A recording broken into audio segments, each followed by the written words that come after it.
Assalamualaikum warahmatullahi wabarakatuh. Perkenalkan, nama saya Nur Suci Ramadhani dari Program Studi Pendidikan Agama Islam. Jadi, di video ini saya akan menjelaskan tentang UTS mata kuliah Filsafat Umum. Oke, langsung saja ke pertanyaan pertama. Berfilsafat termasuk dalam berpikir.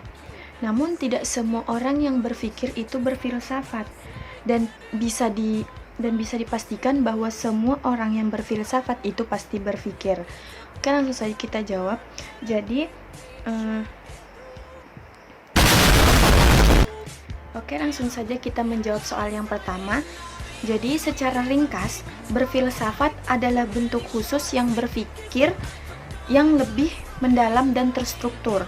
Meskipun semua orang dapat berpikir, tidak semua orang dapat melakukan pemikiran filosofi.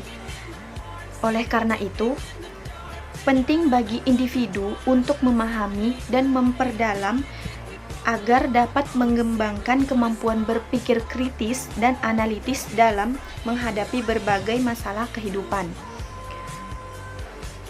Nah, jadi secara ringkasnya itu bahwa tidak semua orang itu dapat berfilsafat, karena kita harus tahu dulu maksud dari filsafat itu apa.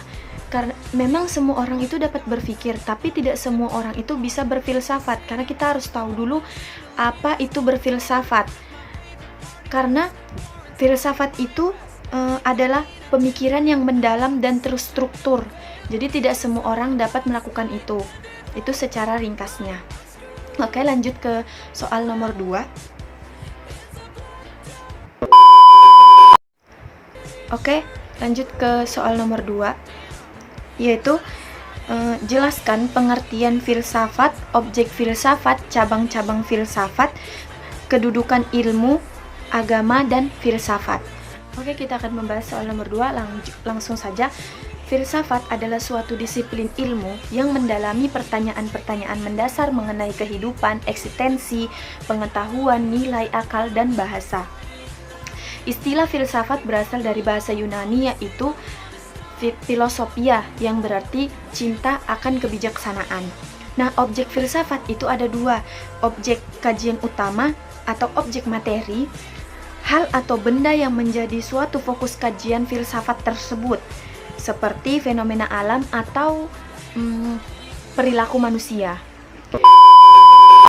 Yang kedua itu ada objek formal, yaitu sudut pandang atau cara pandang terhadap objek materi tersebut, yang mencakup analisis dan interpretasi. Terus cabang-cabang filsafat itu ada 5. Yang pertama, filsafat terbagi menjadi beberapa cabang utama yang masing-masing mengkaji aspek tertentu dari kehidupan, metafisika, mempelajari hakikat, realitas, dan eksistensi. Yang kedua, epistemologi, mengkaji tentang pengetahuan dan bagaimana manusia dapat mengetahui sesuatu. Yang ketiga, etika, membahas tentang moralitas dan nilai-nilai baik buruk. Yang keempat, ada estetika, mempelajari tentang keindahan dan seni. Dan yang kelima, ada logika, menyelidiki prinsip-prinsip penalaran dan argumentasi. Nah, kita langsung saja lanjut ke soal nomor 3. Nomor 3 itu mendeskripsikan sejarah filsafat disertai tokoh-tokoh dengan identifikasi pemikirannya. Nah, di sini ada masa Yunani kuno, masa Yunani klasik, masa abad pertengahan, dan filsafat Islam. Langsung saja kita masuk ke jawabannya. Masa Yunani kuno, abad 6 sebelum Masehi sampai dengan 6 Masehi. Tokohnya ada Thales, mengidentifikasikan pemikiran, berpendapat bahwa air adalah esensi segala sesuatu. Dan yang kedua ada Socrates, menekankan pentingnya dialog dan pencalaran kebenaran melalui pertanyaan kritis. Yang ketiga ada Plato, mengembangkan teori dunia, ide, dan realitas, berfokus pada pencarian kebijaksanaan. Yang keempat ada Aristoteles, mengembangkan logika dan empirisme, menekankan pentingnya pengamatan dan pengetahuan. Lanjut pada masa Yunani klasik 6 Masehi sampai dengan 16 Masehi. Tokohnya ada Socrates, sebagai bapak filsafat, menekankan pentingnya etika dan introspeksi. Pada masa abad pertengahan, 6 Masehi sampai dengan 16 Masehi, tokohnya ada Al-Kindi, Al-Farabi, dan Ibnu Sina. Mengidentifikasi pemikiran, mengadaptasi pemikiran Aristoteles ke dalam konteks Islam, memperkenalkan rasionalisme.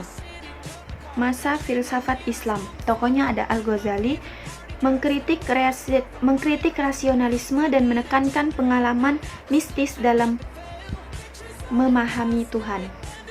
Oke, mungkin segitu saja dari saya.